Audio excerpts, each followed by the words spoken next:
Hello everybody and welcome to my video where we are going to break down what my school schedule looks like as we come back to school. Things are really different here in North Carolina. We aren't even sure if students are coming back. Every district is operating independently.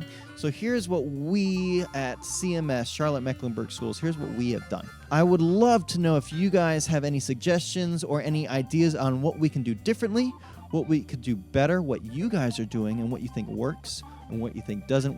We're brainstorming here. So please let us know in the comments below your thoughts, your ideas. We would love to hear them.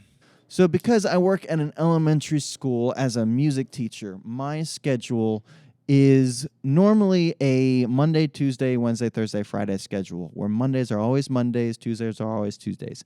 We don't do any kind of rotation. That's just how our school has decided to do it. I don't necessarily agree with that, but that's neither here nor there. What the district has decided is that we are splitting the populations of students coming into school. So on A days, half of the people that are going to come in will come in, and then on B days, that half will come in. Wednesdays are split in the middle. So we got Monday, Tuesdays, Thursday, Fridays, and then Wednesdays are meant for cleaning days. They're meant for sanitation. So nobody shows up to school on Wednesdays. Everybody is home learning their asynchronous stuff. And we're not actually even supposed to be teaching via Zoom on those Wednesdays because we have all of this in-person stuff. And they don't want whatever recommendations for screen time and requirements for asynchronous versus synchronous, whatever. We're not actually teaching classes on Wednesdays as a special area team, which means that we have to split up our Wednesday classes into our Monday, Tuesday, Thursday, Friday days. So that really squeezes us for our planning time. Normally, we'll get like a gap here and a gap there for our A days, for our normally like Monday, Tuesdays. But because we've had to squeeze these students into those times, our schedules look a little different, and everything is just back to back to back to back. So it's a little tight, but let me show you the pros and the cons to what we're doing here. Let's look at the actual schedule that I've made, and I'll show you all the details. So here is my schedule, what it looks like throughout the week. Everything stays the same. Mondays will always be Mondays. Tuesdays will always be Tuesdays. I will see the morning group for normal music instruction, and we only have them for 20 minutes, which really stinks, but that's what we can do. Because we're teaching virtually still, we are going to zoom into the classrooms from our classrooms, and there's a whole bunch of drawbacks and benefits to that, so that we're going to talk about at the end of this video. But for right now, our instructional time is 20 minutes long. I have a small break here, and I have one class that I don't have to do on the Thursday. That's just a class that they don't have. So that's fine. I have a small break. And then in the afternoon, this is when we're actually going to break up into the classrooms to give some of these teachers, or all of the teachers, planning time for them to meet with their groups for their grade levels and to figure out what their next week is going to look like and all of that good stuff. So I have been tasked with giving a planning break for Mr. Doolin, Miss Beverly, and Miss Moore, and I stay with them throughout the week, which is good because that limits the number of people that I am exposed to, and it limits the number of people that I will interact with throughout the week. So instead of me going into all of these classes, I'm only going into these 3, and we are going to be social distancing. We're going to be real smart about how we're doing everything there. If you notice, everything is very tight. We get no transition times, which you can do on a Zoom easier than you can do in the classroom. We need to account for like student transitions from place to place when we're actually in school. So that's one reason why doing this virtual instruction in the morning is a good idea, because we can just go from boom, boom, boom, boom, boom, boom, boom, and there's no location transitions. Looks like this will work out pretty well in the afternoon. You just got to be on your lunchtime. So I may very well be like walking around with my lunch. Who knows? And again, Wednesdays are designed for sanitation, so nobody's coming to school. Nobody is teaching anything over Zoom. This is all just a giant gap. half of the students will be coming to school on Mondays, Tuesdays. So what about the group of students on B days for Miss Eddie's class or for Mr. Doolin's class? Those kids are coming in on Thursdays, Fridays. So here's what we're going to be doing. We're going to virtual teach into the classroom, and whoever is still at home will also virtually come into the classroom over their Zoom, and we can still have class like that. So half of it is normal, and then half of it is we're just continuing our virtual instruction, and then it flip-flops for our Thursday, Friday groups. So now I want to take a look at some different ideas that we can use in our actual classroom instruction. We've tried a little bit already. Some of the youngest students have come into school to try out some of their different setups, so like the pre-Ks and some of the special needs, the extensions crew. So we've done a little bit of experimentation, and we've learned some things that work, and we learned about some things that don't. So let's show you. I've got 3 ideas, and if you have anything to add or things that are like, no, that doesn't work, or why doesn't this work, please let us know in the comments below. Here is option A. Option A has the teacher, me, being on the front projector or smartboard, and that computer that is hooked up here is to the side with a microphone attached to it so that students can respond one at a time. If you can get a camera attached, it may or may not work, honestly, because it's so hard to get every student's picture in view. If you're using a wide lens camera, that might work. But I have a feeling that you're going to get the most response with the actual student coming up to the microphone, speaking into it, going back to their desk. I think this could work. And the reason I say this is because it's reducing the amount of strain on your internet servers. Right now, I have every single teacher in the whole school zooming out to every single one of their students at home. And there is so much video feed getting sent, so much audio feed. If you're sharing your screen, now you've got an additional screen that you're sharing. I've been kicked out of my classes just today 7 times in 3 hours, and I cannot maintain consistent, good, high-quality instruction if I'm constantly getting kicked out and have to find my way back in again.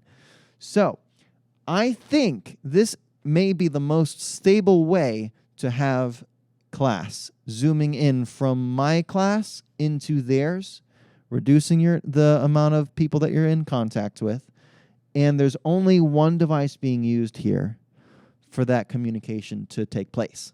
Hypothetically, you could set up a second camera with a different device just for that visual bit, so that I can see more. So like if I set up another camera over here to see more of these students, or a camera in the back to see more of them, as long as that microphone is off.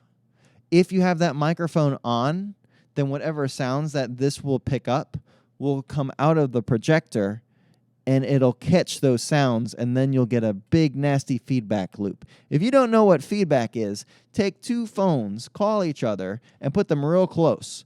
That's feedback. It's real bad, real screechy. Yeah, don't do that, okay? Home experiment, but be careful with it. If you hear that screech, stop that microphone. Turn off that phone, okay? We do not like feedback. The biggest downside is that the students have to respond one at a time. So again, come up with your visual cards, come up with your visual responses so that you can try using this way. And if you can get to that camera, great. Option B looks like this.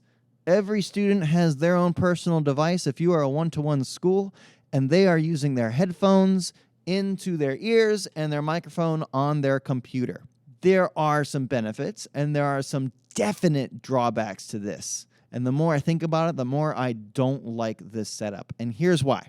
When every single student is using Zoom, there is a lot of video and audio information sent through your small school internet service, okay? We've already had lots of issues, I explained earlier. So once you get all the students using the same server, I promise is not going to work unless you have an amazing internet service provider and your school is top-notch. If your school can handle that kind of information exchange, this could work just fine. But if not, and you're like our school, it's going to fall apart real quick, and you're going to have to change it up. Another drawback to this, if you have multiple students unmuting their microphone, and they're close to each other, then they're going to have lots of feedback in their own ears. It's going to be a weird echo at first, and then it will slowly start to turn into feedback. So, for example, student here wants to answer the question. They unmute their microphone. Student over here decides, oh, hey, I want to answer too. You know how students are. But now both of them are talking, and both of their microphones are picking up both of their voices. So you're going to hear this weird echoing, and it's just going to like amplify in their ears, and everybody's going to hear it because you're all hearing the same feed. So in order to combat this, you can set a setting on Zoom. I know Zoom does it, where you have the ability as the leader, the moderator, the host, to unmute their microphones, but they cannot unmute themselves.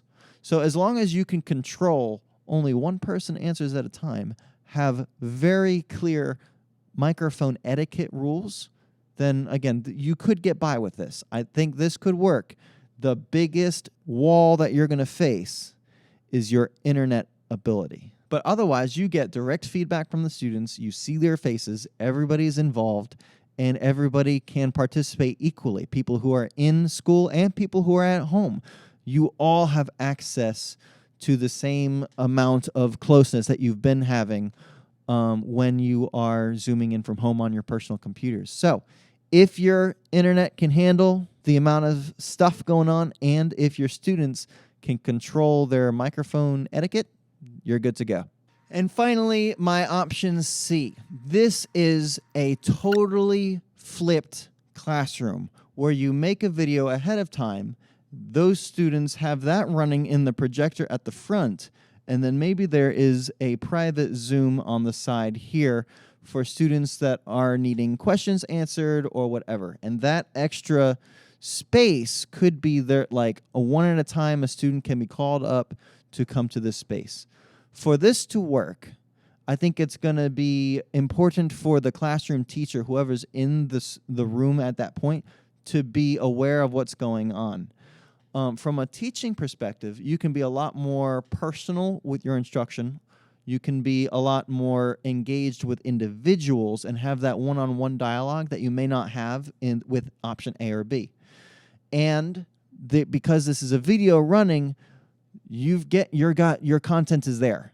As long as you're making those videos, you get that sent out. Since I teach basically the same lesson to all the first graders, I can make my first grade lesson on my Wednesdays that I don't teach, have that ready to go for the next day, and then just send the link to the classroom teacher and say, at music time, open my Zoom up at the bottom here, and then press play on my instructional video. And so this way, everybody's got this content. Everybody's doing that stuff. You can do, if you're tech savvy, you can do all kinds of cool stuff with your video. They could be maybe working on their devices. If you're giving them some online stuff, maybe you're asking them to complete an online survey, and whatever it is, it's not drawing a whole lot of data out of your software. I think out of your server, I think this could manage this. And then you just have like a Zoom open. The gym teacher has a Zoom open. The library, the art, the science, whatever special areas are going around. So there's only like 6 Zoom chats going.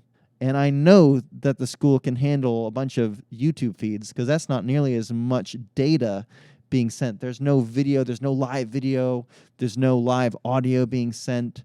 So this could work as well. The downside is your classroom teachers need to be able to engage with those students as well. And you don't have direct control over student input or student behavior because you're just this person over here right now. So you're kind of like on the side, just kind of observing what the teacher or what the students are doing. This could work. We might experiment with this. I might experiment with this with my own classes. I think it'll depend on the student group. But we're really only expecting like 10 students to show up on A days and 10 students tops to show up on B days. So really, I think this may be a good way to go as well. So that's my video. Thank you so much for watching. If you've stuck it out to the end, I hope you found this helpful. If you have any suggestions or comments, please put them below and I will be sure to get to them. If you'd like to email me your ideas in more depth, send it to musictestlab@gmail.com. I'll be sure to take a look at them. And if you can think of anybody that would benefit from this, send it to them. Like this video, subscribe for more information. I would love to get more videos like this out there to all of you teachers who are maybe looking for other people to work with. And I just love to toss ideas around. Thank you so much for watching. Good luck. Have a great day.